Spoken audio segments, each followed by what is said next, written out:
दोस्तों, इस दुनिया में प्रेम की मिसालें दी जाती हैं तो सबसे पहले नाम श्री कृष्ण और राधा जी का आता है।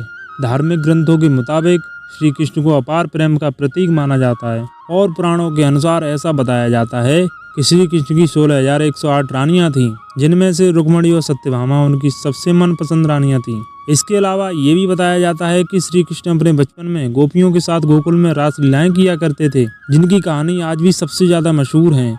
लेकिन मित्रों, क्या आपको ये पता है कि सभी को प्रेम सिखाने वाले श्री कृष्ण का नाम आज भी केवल और केवल राधा जी के साथ ही क्यों लिया जाता है? आपने जब भी कृष्ण भक्तों को देखा होगा तो गौर किया होगा कि वह हमेशा राधे श्याम नाम का ही भजन करते हैं। इस दुनिया में जब भी श्री कृष्ण और राधा जी के प्रेम का जिक्र किया जाता है तो सभी के मन में अक्सर ये सवाल उठता है कि जब श्री कृष्ण और राधा जी के बीच इतना अधिक प्रेम था तो फिर इन दोनों ने आपस में शादी क्यों नहीं की। दोस्तों, अगर आप भी जानना चाहते हैं कि श्री कृष्ण और राधा जी का विवाह किन कारणों से नहीं हो पाया तो इस वीडियो को अंत तक जरूर देखें और ऐसे नए नए वीडियो पाने के लिए हमारे चैनल को सब्सक्राइब जरूर करें। नमस्कार मित्रों, स्वागत है आपका आज के इस नई वीडियो में एक बार फिर से। दोस्तों, पद्म पुराण के अनुसार ऐसा बताया जाता है कि राधा जी वृषभान नाम के ग्वाला की बेटी थी और उनका जन्म यमुना नदी के पास रावल नाम के एक गांव में हुआ था। कुछ समय बाद राधा जी के पिता बरसाना गांव में आकर बस गए थे।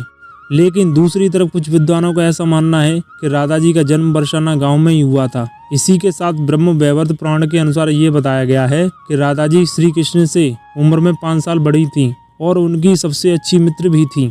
ऐसा कहा जाता है कि श्री कृष्ण और राधा जी जब पहली बार मिले थे तो राधा जी श्री कृष्ण की एक झलक देखते ही उन पर मोहित हो गई थीं और उन्होंने कृष्ण को पहली बार तब देखा था जब माता यशोदा ने उन्हें माखन खाते हुए ओखली से बांध दिया था। इसी के साथ साथ ये भी बताया जाता है कि राधा जी श्री कृष्ण की बांसुरी में इतनी मग्न हो जाती थीं, उन्हें अपने घर का भी ध्यान नहीं रहता था, जिस वजह से समाज के लोगों ने राधा जी को ताने मारना शुरू कर दिया था और इस बात को लेकर राधा जी के घर वालों ने उनका घर से निकलना भी बंद कर दिया था। लेकिन जब श्री कृष्ण जी को यह बात पता चली कि राधा जी के घर वालों ने उनका घर से निकलना बंद कर दिया है तो उन्होंने ये बात माता यशोदा को बताई और राधा जी से विवाह करने की जिद करने लगे। लेकिन लाख कोशिश करने के बाद श्री कृष्ण माता यशोदा को नहीं मना सके और माता यशोदा ने श्री कृष्ण को ये कहकर टाल दिया कि एक तरफ तो राधा जी उनसे उम्र में 5 साल बड़ी हैं और दूसरी तरफ उनका विवाह भी पहले से तय हो चुका है।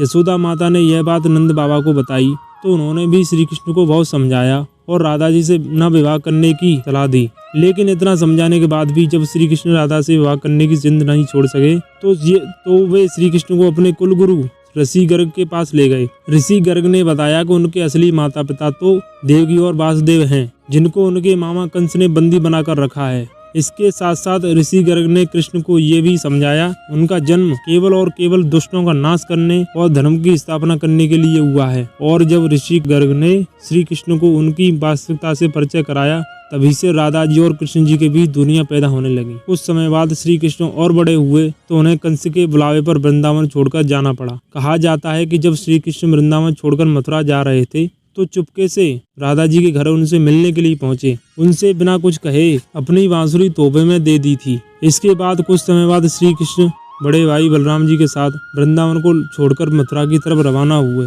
और ऐसा बताया जाता है कि जब श्री कृष्ण वृंदावन को छोड़कर मथुरा चले गए तो राधा जी उनकी यादों में फूट फूट कर रोती थी और समाज के दबाव में आकर उन्हें ना चाहते हुए भी अपने पिता की इच्छा के अनुसार किसी और से विवाह करना पड़ा था। ऐसा बताया जाता है कि श्री कृष्ण के जाने के बाद राधा जी का विवाह माता यशोदा के भाई अयान से हुआ था और राधा जी को अपनी एक अलग दुनिया बसानी पड़ी थी। राधा जी का विवाह हो जाने के बावजूद भी जब उन्हें श्री कृष्ण की याद आती थी तो वो अक्सर बांसुरी बजाकर उनकी यादों में लीन हो जाया करती थी। वैसे दोस्तों, श्री कृष्ण और राधा जी का विवाह न होने के पीछे 2 कथाएं और भी प्रचलित हैं, जिसमें पहली कथा के अनुसार ये बताया जाता है कि ऋषि शुक्राचार्य भगवान विष्णु से भी ज्यादा ज्ञानी थे, लेकिन इसके बावजूद भी देवराज इंद्र शुक्राचार्य के बजाय भगवान विष्णु को अपना गुरु बना लिया था। जब शुक्राचार्य ने ये सब अपनी आंखों से देखा तो उन्होंने अपना अपमान समझकर असुरों की शिक्षा देना शुरू कर दी और उनके गुरु बन गए। असुरों का गुरु बनते ही शुक्राचार्य ने देवराज इंद्र से अपने अपमान का बदला लेने की ठानी।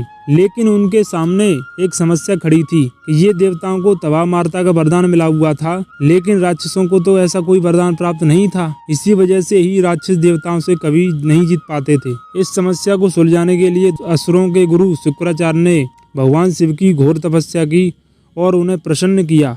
इसी के साथ साथ शुक्राचार्य ने भगवान शिव को ही अपना गुरु बना लिया। भगवान शिव को अपना गुरु बनाते ही शुक्राचार्य ने उनसे मर्त संजीवनी वरदान पाने की सोची। दोस्तों, आपको बता दें कि संजीवनी एक ऐसा वरदान है जिससे किसी भी मरे हुए इंसान को वापस जिंदा किया जा सकता है। मृत संजीवनी के लिए जब शुक्राचार्य भगवान शिव की तपस्या करने जा रहे थे तो उन्होंने सभी राक्षसों को अपने माता पिता और ऋषि भृगु और काव्य माता की कुटिया में रहने के लिए कहा, ताकि उनके होते हुए कोई भी देवता राक्षसों को नुकसान ना पहुंचा सके। और इधर देवराज इंद्र को ये बात पता चली तो उन्होंने इस कुटिया पर हमला कर दिया और हमला होते ही काव्य माता ने अपनी शक्तियों से एक ऐसा कवच बनाया कि जिससे कोई भी देवता किसी राक्षस को नुकसान ना पहुंचा सके और इस तरह से सभी देवता राक्षसों से हारने लगे। ये सब देखते हुए भगवान शिव ने देवताओं की मदद करने के लिए अपने सुदर्शन चक्र से काव्य माता को सिर धड़ से अलग कर दिया। हालांकि ऋषि भृगु ने अपनी पत्नी यानी काव्यमती को कामधेनु गाय की मदद से अब वापस जिंदा तो कर लिया, लेकिन इसके साथ साथ भगवान विष्णु को ये श्राप दे दिया कि उन्हें इस धरती पर जन्म लेकर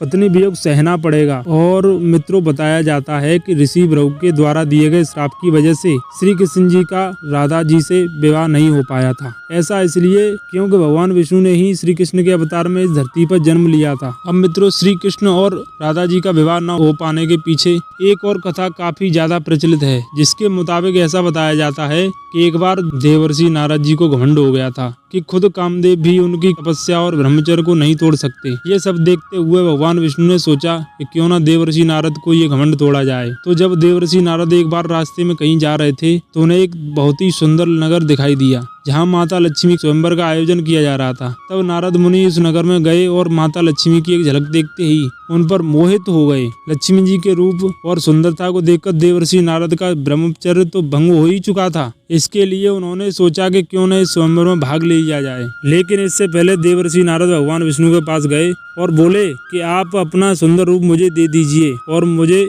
हरि जैसा बना दीजिए। दोस्तों, आपको बता दें कि हरि का एक और अर्थ बानर होता है, लेकिन देवर्षि नारद ये बात समझ नहीं पाए और भगवान विष्णु ने उन्हें एक बानर रूप दे दिया। जब लक्ष्मी जी स्वयंवर में आई, देवर्षि बानर वाले रूप को देखकर उन्हें बहुत गुस्सा आया। इसी के साथ साथ देवर्षि नारद का स्वयंवर में खूब मजाक भी उड़ाया गया। उसी समय की बात है कि भगवान विष्णु भी एक राजा का वेश बदलकर उसी स्वयंवर में आ गए और भगवान विष्णु के सुंदर रूप को देखते ही लक्ष्मी जी ने उन्हें अपने पति के रूप में चुन लिया। ये सब देखकर स्वयंवर में बैठे सभी लोग देवर्षि नारद की और भी ज्यादा हंसी उड़ाने लगे और उन्हें कहा कि पहले आईने में अपना रूप तो देखो। जब देवर्षि नारद ने शीशे में जाकर अपना रूप देखा तो उन्हें अपना बानर रूप वाला रूप देखकर बहुत गुस्सा आई और इसी के साथ साथ देवर्षि नारद भगवान विष्णु को भला बुरा कहने लगे और उन्हें श्राप दिया कि जिस तरह से मैं स्त्री वियोग में तड़प रहा हूँ, तुम्हें भी हर जन्म में स्त्री वियोग सहना पड़ेगा। लेकिन इसके कुछ समय बाद नारद मुनि को अपनी गलतियों का एहसास हुआ और उन्होंने इस बात के लिए भगवान विष्णु से क्षमा मांगी। इसके बाद भगवान विष्णु नारद मुनि को क्षमा करते हुए बताया कि ये सब तो उनकी ही माया थी। वैसे दोस्तों, कमेंट करके बताइए आपको क्या लगता है, इनमें से किस श्राप के कारण राधा और कृष्ण जी का विवाह नहीं हो पाया। धन्यवाद।